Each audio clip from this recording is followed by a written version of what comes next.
Hopefully we'll go on. All right, we're back. Sorry, we had some technical issues. Yes, I'm quite a soft-spoken person. We're not production people. That's okay. We are readers. So we're with Jimmy Barnes. We're talking about Working Class Boy. And if you're just joining us, we're talking about how Jimmy and his family immigrated from Scotland to Elizabeth in South Australia and what kind of life that was. Now, I had referred to a quote by Sam Neill, and I'm going to go back to that because I think it's a good one. A great book, horrifying certainly, but also tender and funny. I couldn't put it down, says Sam, because through all the neglect, abuse, violence, chaos and terror, it is also a story of resilience and bravery, a miracle of survival and courage, and it certainly is. You know what? We loved it. My siblings and I were really close. We didn't have much, but we had each other, and and I remember just thinking that as long as we had each other, we could survive it. We were, as sad as it sounds, we were used to seeing blood and violence in our home, and we were used to seeing my mum getting hit by my father and my mother hitting my father. But my sisters would huddle me into the cupboard and my young brothers and sisters into the cupboard, and they'd get us in there. And I remember being hidden in the wardrobe and covered with my dad's overcoat and my mum's coats and anything that she could find to muffle the sound. And we'd lie there in the pitch black, and the smell of my dad's cigarettes on his coat and my mum's perfume was sort of like calming and just made us feel a little bit safer. And the sound was muffled, and we couldn't hear as well the breaking glass, and you couldn't hear the insults and the violence, what they were shouting at each other. So we spent a lot of time in that cupboard, and we'd lie there and we'd wait until everything went quiet, and then sneak out and look out in the what was left of the house, and there'd just be broken glass and blood, and sometimes my mum lying on the floor and my dad would be gone drinking. So it was a tough upbringing. It was very tough indeed. We're talking to Jimmy Barnes. We're talking about his memoir, Working Class Boy. I found this, you have said this earlier, and I found it in the media today, and I wanted to read it because it brought me to tears. People drinking copious amounts of whiskey and falling down and then trying to interact with kids is not normal. People getting stabbed in the face with broken bottles is not a normal thing to happen around the house. There were things I wasn't sure about, and I asked my brother. I'd say, what about this? And he'd say, yes, that happened like that, but much worse. Yeah. As a kid, I remember a lot. I really do have lots of memories.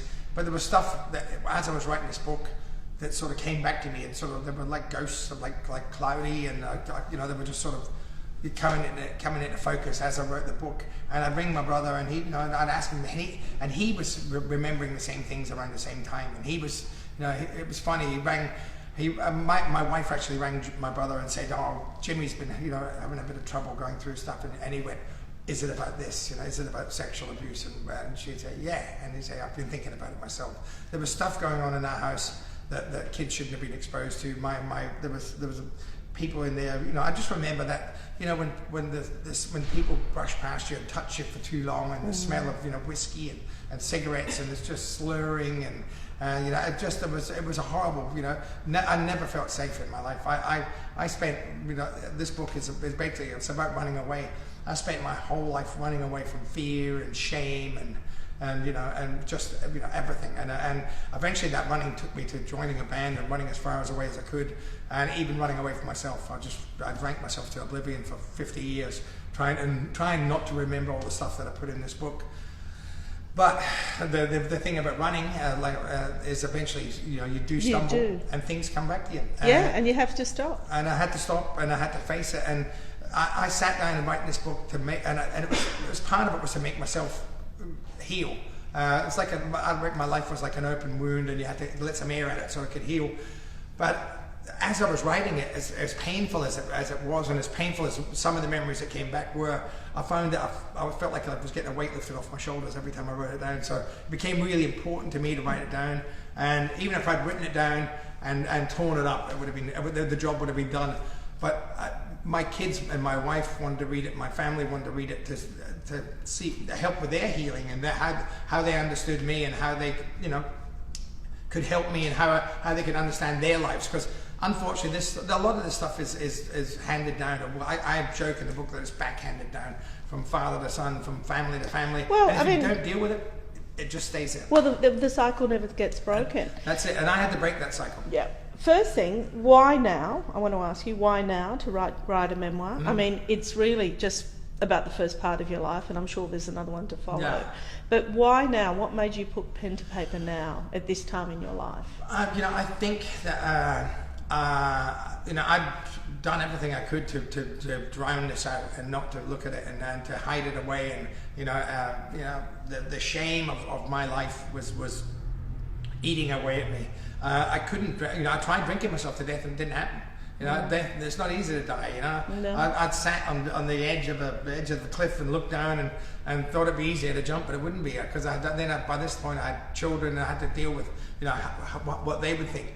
I wrote this memoir and I approached healing because I had to, and because it's the only way I could change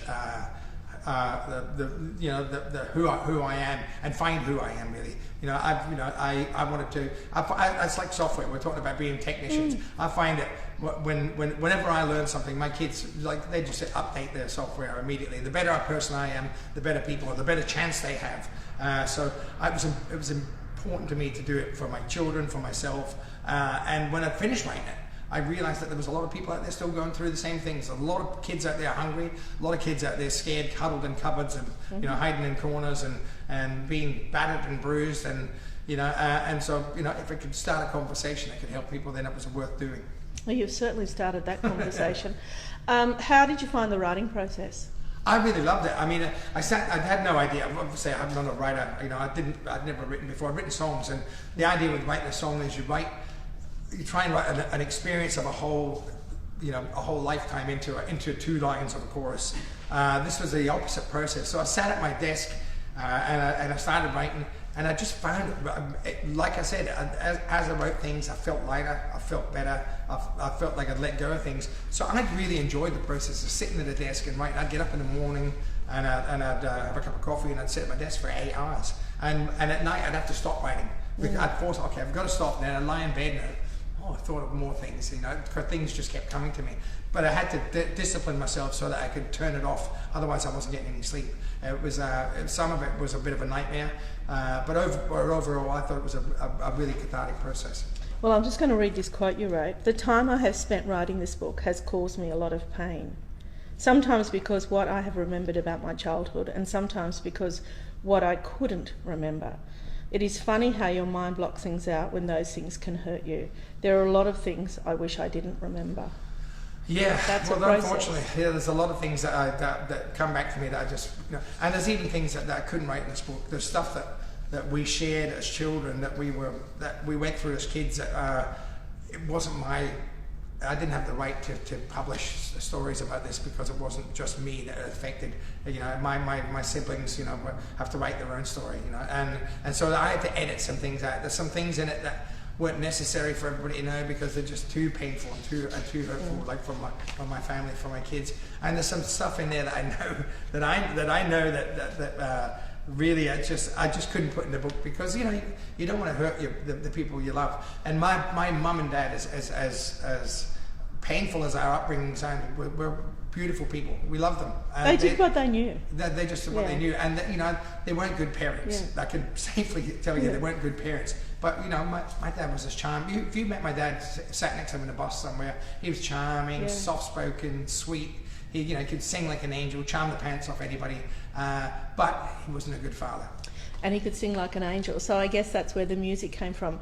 And what to me was crystal clear, and I always say this, is that every experience we have brings us to the point we're at now. Mm-hmm. But from all that ugliness, all that hurt, all that pain, all that violence, brought out a remarkable musician. I mean, your career has been remarkable. Well, yeah. Somebody asked me this morning if have these stories been in the songs that I've written or that I've sang. Yeah. The truth is, these stories are in every song that I've sang. When I sing, whether it's a Don Walker lyric, that's painful, I'm drawn from these feelings without even thinking about it. I immediately, I can access anger, I can access intensity, I can access fear, I can access vulnerability without even thinking it, because it's just in my soul. But you've also you had a career. You have a career, yeah. And it's a fabulous career. And not many musicians, as you know, get to this point. In the process, you have amassed more number one albums in Australia than the Beatles, 4 with Cold Chisel, and 11 as a solo artist, including the iconic For the Working Class Man. I mean, hard work, that's hard work. It's talent, it's hard work. Yeah. And there's a lot of luck. I'm really hyperactive. I can't sit still. I can see that. I don't sit still. I finish one thing and I go, okay, what am I going to do? When I wrote this book, I also wrote like 10 kids books, and I've written part of another book, and I've started writing 2 fiction books as well. Once I get stuck into something, I like to just I attack it. I think making music is really a lot about hard work. A lot of it's about luck. I've managed to be, I've been lucky enough to be surrounded by great people. I've had, at 17 years old, I walked into the Women's Liberation Hall in Adelaide and bumped into Don Walker, and got to join a band with probably the greatest songwriter in this country I've ever seen. But you could sing. But I could sing because I could sing anyway. I sang since the minute I could talk. At 5 years old, I used to be sent around the school to sing for all the classes. I've always sang. Part of my way of running away, to start this memoir of running away, I was so afraid all my life that I just wanted to make people like me, and I would do anything for people to like me. And I'd be like, look at me, I'd be the top of the class, I could sing, I was captain of the football team. Later on, I could fight.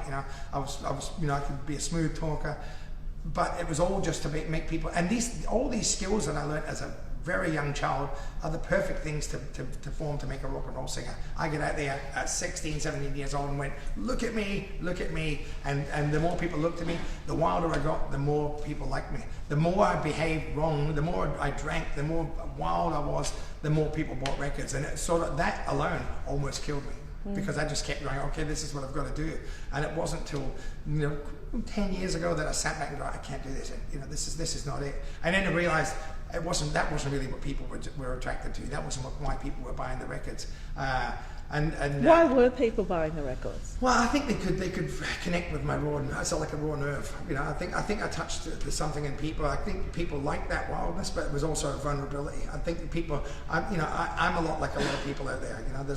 I can relate to a lot of people. When I sing, I don't filter anything. I don't, what you see with me is what you get. In fact, I think the wilder I thought I was getting, the more I drank and the more I bunged it on, the less connected with myself and with the audience I was. I think people connected with me for reasons that belonged before I knew what I was doing. Now I just, I find I'm a totally different person than I was. I used to not be able to think. I couldn't sing unless I was drunk. I couldn't sing unless I was smashed. Now I couldn't think of singing like that at all, because it's coming from my spirit, and I can't access that if I'm wasted. I saw David Campbell talking. I think that he interviewed you recently, and he's your firstborn. My son. He's your son, and he talked about that it made him, reading the book, made him understand you better. Has that been the reaction of the family? Yeah, well, I think all the family, I thought that, but I think particularly with David, because there was things. David's he calls it his origin story. Has always been sort of a bit of a mystery because we couldn't talk about it. I met David's mum. She was just one of our friends. And it wasn't a romantic, thing. We just sort of ended up, two lost souls, who thought that if somebody liked you enough to sleep with you, that meant that you were okay, So, and both of us were like that, and we ended up, in behind a shopping centre between the milk cartons. It wasn't romantic at all. But out of that came something as beautiful as David, and to tell him that story and let him know that I wasn't in his life not because I didn't want him, but because I didn't know how to do it, and because one of the things that when David was born, the thing that worried me a lot was the fact that I brought someone into this world that had scared me so much, and I couldn't work out how why that could happen. And you would have been so young. Yeah, I was 16, and I was Wow. really, but I kept contact over the years, and David, from the time he was born, was just beautiful, and he was a really soft, He's gentle so soul. lovely, He's isn't a he? lovely boy. Yeah. And and eventually when we found out, he found out obviously his father when he was 13 and 14, it shocked him, and he was a bit stunned, but we just let him have his space, and we worked through it, and basically from then on it's just been a matter of getting closer and closer. And when I told him, I wrote this book, and I let him read the chapter, I was sat over his shoulder waiting for him to react, and he was cool. He said when he took it away and read it by himself, that's when he felt the enormity of it and cried. And when we spoke about it for the newspaper article, it was really difficult because we were both just crying every time we talk about it. I had to sit and write down, if I could go back and spend every single minute of my life with you, it just broke my heart, and it broke his heart. Jimmy, you have broken the cycle, though, haven't you? Yeah, I think so. I think this book has been a big part of that. I think it's like I said, it was written as almost like therapy for myself. Healing myself. But it's certainly changed the attitude of my children, changed the attitude of the people I love, and I don't use the book as an excuse. It's just part of unwinding and unraveling, the complexity of who I am and trying to understand myself. And the more I do that, the better person I become. Well, I think you're a great person. This is Jimmy Barnes. His memoir is Working Class Boy, and do yourself a favour, get yourself a copy and read it, because it really is compelling reading. Thank you so much, Jimmy, for coming in. My pleasure, no worries. Thank you for coming in and speaking with us today.